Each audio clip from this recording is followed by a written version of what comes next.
বরপেটা জেলার হাওড়ের নগরঝাড় স্বামীর নির্যাতনের শিকার হয়ে মৃত্যুর মুখে পড়েছেন দুই সন্তানের মা মমিরান নেছা। 6 দিন মৃত্যুর সঙ্গে লড়াই করার পর বরপেটা মেডিকেল কলেজ হাসপাতালে চিকিৎসাধীন অবস্থায় তার মৃত্যু হয়। ঘটনাকে ঘিরে এলাকা জুড়ে তীব্র চাঞ্চল্যের সৃষ্টি হয়েছে।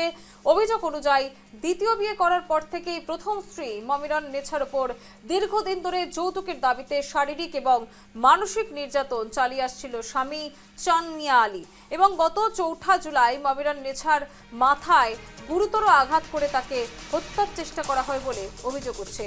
ঘটনার পর থেকেই পালানোর চেষ্টা করলে স্থানীয় লোকজন চান মিয়া আলীকে আটক করে হাওড়ি পুলিশের হাতে তুলে দেয়।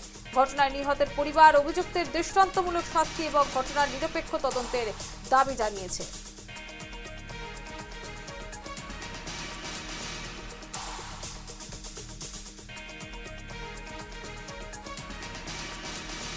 মই ঘৰত গৈছিলোঁ, ইহঁতক ভাগিন সিহঁতৰ কাৰণে কাপোৰ লৈ গৈছিলোঁ। মোক কৈছিলে যে কাপোৰ লৈ বাইদেউ কৈছিলে সিহঁতৰ কাপোৰ নাই, কাপোৰ লৈ তই।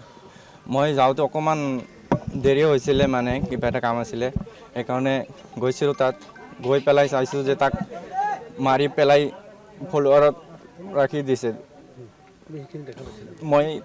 মই চাইছোঁ যি অৱস্থাত পৰি আছে, তেতিয়া মই কিবা এই চাইফুলদাকো ফোন মাৰিলোঁ, কিবা থানাতো ফোন জনাই দিলোঁ।